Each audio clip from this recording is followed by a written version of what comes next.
Sorry. Wait a second. I recognize you. It's the fourth time you've been here this month. I need the money to put my fiancé Ted through law school. I don't make enough at my other 3 jobs, so... Sorry, this is the last time. You're gonna get yourself killed. Your fiancé is lucky to have you.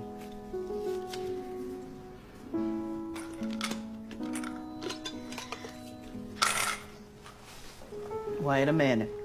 You've donated a lot of blood. Sit for a bit. When we come back, Calladan Vandalay, the richest man in the country, is looking for a wife. Yeah, now few of us know the true identity